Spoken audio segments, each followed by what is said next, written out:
जय हिंद मेरे प्यारे साथियों, स्वागत है आप सभी का सोन स्टोरी जॉब यूट्यूब चैनल पे। दोस्तों, आप सभी के लिए एक नई वैकेंसी का रिक्वायरमेंट आउट हो गया है सेंट्रल बैंक ऑफ इंडिया की तरफ से, यानी कि सिक्योरिटी गार्ड का पद रहने वाला है। इसके अंदर क्या क्वालिफिकेशन मांगा गया है, कितनी पोस्ट आएंगी, कैटेगरी वाइज पोस्ट कितनी रहने वाली है और सिलेक्शन प्रोसेस क्या रहने वाला है, सिलेबस क्या देखने को मिल सकता है, ए टू जेड जानकारी के साथ डिस्कस करेंगे। वीडियो के अंत तक बने रहो। चैनल पर पहली बार आए तो सब्सक्राइब जरूर कर लेना, जिससे कि आगे भी आपको नई नई वैकेंसियों के बारे में इंफॉर्मेशन मिलती रहेगी। चलिए दोस्तों, आज की वीडियो को शुरू करते हैं। दोस्तों, आप सभी के लिए सेंट्रल बैंक ऑफ इंडिया की तरफ से एक नई वैकेंसियों का रिक्रूटमेंट जारी हो गया है और पद रहने वाला है सिक्योरिटी गार्ड। आपने देखा होगा बैंक में आप पैसा निकालने के लिए जाते हो और जमा कराने के लिए जाते हो, तो वहाँ पर गेट के ऊपर एक गार्ड खड़ा होता है, वो बैंक की रक्षा करता है। यानी कि बैंक की रक्षा के लिए सिक्योरिटी गार्ड के लिए दोस्तों सिक्योरिटी गार्ड की वैकेंसी आई है।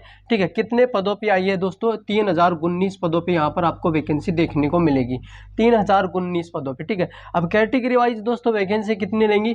अगर जनरल कैटेगरी की मैं बात करूँ तो 1200 वैकेंसियाँ रहेंगी। यानी कि अगर आप जनरल कैटेगरी से बिलोंग करते हो तो आपके लिए 1200 पदों पर वैकेंसी देखने को मिलेगी। जबकि ओबीसी कैटेगरी में दोस्तों 630 वैकेंसियां हैं और यहाँ पर ईडब्ल्यूएस कैटेगरी में 509 वैकेंसियां देखने को मिलेंगी और एससी कैटेगरी में 400 यानी कि 400 वैकेंसियां देखने को मिलेंगी। जबकि एसटी के अंदर दोस्तों 297 वैकेंसियां देखने को मिलेंगी।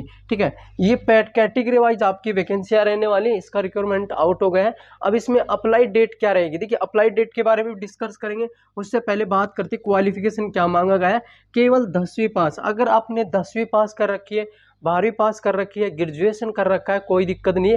केवल 10वीं पास आप होने चाहिए। यानी कि 8वीं पास कैंडिडेट इसमें फॉर्म अप्लाई नहीं कर सकते, 10वीं पास प्लस यानी कि 10वीं कैंडिडेट इसमें फॉर्म अप्लाई कर सकते हैं। सिंपली दोस्तों अगला पॉइंट जो रहेगा एज क्राइटेरिया, यानी कि एज दोस्तों आपका मांगा गया 18 से लेकर के 30 के बीच में, यानी कि आपकी एज होनी चाहिए 18 प्लस और 30 से कम होनी चाहिए। ठीक है, अब यहाँ पर सिंपली दोस्तों आपको एज रिलैक्सेशन भी मिलने वाला है। यानी कि ओबीसी कैटेगरी में दोस्तों 3 साल का एज रिलैक्सेशन मिलेगा, अर्थात आप यहाँ पर 33 साल तक क्या भर सकते हो मेरे दोस्तों, फॉर्म में अप्लाई कर सकते हो। ठीक है, ओबीसी कैटेगरी में।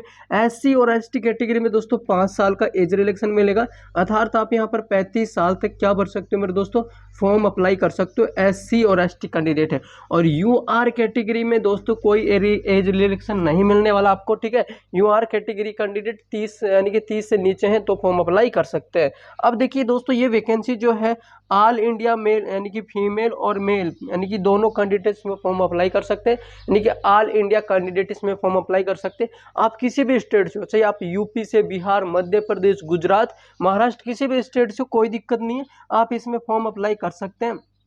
मेल भी कर सकते हैं, पुरुष भी कर सकते हैं, यानी कि महिला और पुरुष दोनों कैंडिडेट्स में फॉर्म अप्लाई कर सकते हैं। अब अप्लाई डेट दोस्तों इसमें रहने वाली 7 अप्रैल, यानी कि 7 अप्रैल जो है वो आपकी अप्लाई डेट है। 7 अप्रैल से इसमें के अंदर फॉर्म अप्लाई होने जा रहे हैं। ठीक है, इसका रिक्वायरमेंट आ गया है, नोटिफिकेशन भी आ गया है। 7 अप्रैल से इसका यानी कि फॉर्म स्टार्ट होने वाले हैं। अब दोस्तों देखिए, फीस कितनी मांगी गई है। फीस की अगर मैं बात करूँ, जनरल, ओबीसी, ईडब्ल्यूएस के दोस्तों 425 रुपया मांगा गया है। जबकि एससी और एसटी कैंडिडेट और फीमेल के लिए यहाँ पर 225 रुपया फीस रहने वाला है। जब आप फॉर्म अप्लाई करोगे तो ये आपका चालान रहने वाला है, यानी कि इस प्रकार से आपका चालान रहेगा, आपका चालान कटेगा यानी कि फॉर्म अप्लाई करने के लिए। ठीक है, अब बात करते हैं सैलरी कितना मिलेगा। सबसे इंपॉर्टेंट बात है दोस्तों, यानी कि एग्जाम देंगे, फॉर्म भरेंगे, एग्जाम देंगे और मेरिट लिस्ट आएगी, उसके बाद में दोस्तों पर मंथ सैलरी कितनी मिलेगी? तो पर मंथ सैलरी आपको 30,000 मिलने वाली है मेरे दोस्तों। कितनी? 30,000 प्लस आपको सैलरी मिलेगी। ठीक है, अब बात करते हैं दोस्तों एक बार सिलेक्शन प्रोसेस के बारे में। फिर यहाँ पर फिजिकल होगा आपका और यहाँ पर एग्जाम, यानी कि एग्जाम सिलेबस क्या देखने को मिल सकता है उसके बारे में डिस्कस करेंगे। तो देखिए, सबसे पहले आपका एग्जाम होगा, रिटन एग्जाम होगा, उसके बाद में आपका फिजिकल होने वाला है, फिर डॉक्यूमेंट्स वेरिफिकेशन के बाद में मेरिट लिस्ट आएगी। यानी कि आपका क्या होगा, यानी कि एग्जाम होगा, रिटन एग्जाम होगा और मेडिकल होगा, फिजिकल मेडिकल दोनों होंगे। उसके बाद में दोस्तों यहाँ पे आपके होने वाले हैं डॉक्यूमेंट्स वेरिफिकेशन। अब देखिए दोस्तों, सब सिलेबस की बात करते हैं। अब देखिए दोस्तों, यहाँ पर रीजनिंग आने वाला है। कौन सा सिलेबस आएगा? रीजनिंग आएगा, एक तो आपका सब्जेक्ट, और आपका दोस्तों जीके आएगा, और साथ में दोस्तों आपका मैथ आने वाला है, ठीक है। उसके बाद में दोस्तों आपका हिंदी भी आएगा, ठीक है, हिंदी। ये सब्जेक्ट आने वाले 4 सब्जेक्ट अगर आपने कंप्लीट तरीके से क्लियर कर रखे हैं तो आप इस वैकेंसी के अंदर सिलेक्शन ले सकते हो, ठीक है। ये आपके दोस्तों क्या रहने वाले हैं, यानी कि एग्जाम सिलेबस रहने वाला है। अब साथ ही में दोस्तों डॉक्यूमेंट्स की बात करते हैं, कौन कौन सा डॉक्यूमेंट्स चाहिए। डॉक्यूमेंट्स दोस्तों 10वीं पास की मार्कशीट चाहिए आपको, ठीक है। और साथ ही में दोस्तों आपका आधार कार्ड चाहिए। क्या चाहिए मेरे दोस्तों, आधार कार्ड भी चाहिए। आधार कार्ड के साथ आपको दोस्तों क्या चाहिए, आपको यहाँ पे दोस्तों 2 फोटो चाहिए, यानी कि 2 फोटो, फॉर्म अप्लाई करने के लिए फोटो आपको चाहिए ही चाहिए। और साथ में एक जीमेल आईडी आपकी होनी चाहिए। जीमेल आईडी के बाद में दोस्तों एक मोबाइल नंबर होना चाहिए।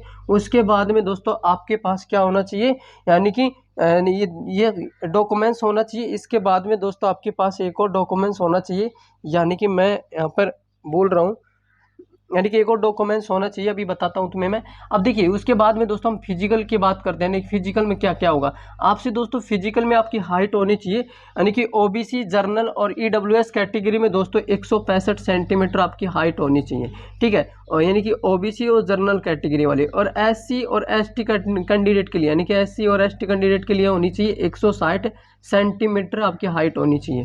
तो ये तो हाइट होनी चाहिए। अब आपसे दोस्तों रनिंग भी करवाया जाएगा इसमें, यानी कि 1600 मीटर आपको रनिंग करनी है, 1600 मीटर रनिंग करनी है जर्नल और ओबीसी ईडब्ल्यूएस कैटेगरी के लिए। यानी कि 1600 मीटर जो रनिंग होगी वो दोस्तों यहाँ पे 15 मिनट में करना होगा, 15 मिनट में, ठीक है। और जबकि यही यानी कि 1600 मीटर जो एससी और एसटी कैंडिडेट करेंगे 18 मिनट का समय दिया जाएगा, 18 मिनट में आपको करना है।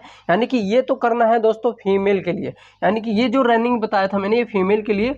और यानी कि मेल के लिए दोस्तों जर्नल और ओबीसी कैटेगरी, डब्ल्यूएस कैटेगरी में दोस्तों 1600 मीटर को 10 मिनट में कंप्लीट करना है, यानी कि 10 मिनट में। जबकि एससी और एसटी कैंडिडेट में, मेल कैंडिडेट के लिए यहाँ पर दोस्तों आपको यानी कि 13 मिनट दिया जाएगा। कितना, 13 मिनट दिया जाएगा। इस प्रकार से आपका मेडिकल यानी कि फिजिकल रहने वाला है, ठीक है। इस प्रकार आपका फिजिकल रहेगा, ठीक है। अब बात करते दोस्तों यहाँ पे टोटल, यानी कि पोस्ट के बारे में बात कर लिया, सैलरी के बारे में बात कर लिया, अप्लाई डेट के बारे में हमने बात की थी, यानी कि 7 अप्रैल से आपका स्टार्ट होने वाला है, अप्लाई स्टार्ट हो रहा है 7 अप्रैल से, ठीक है।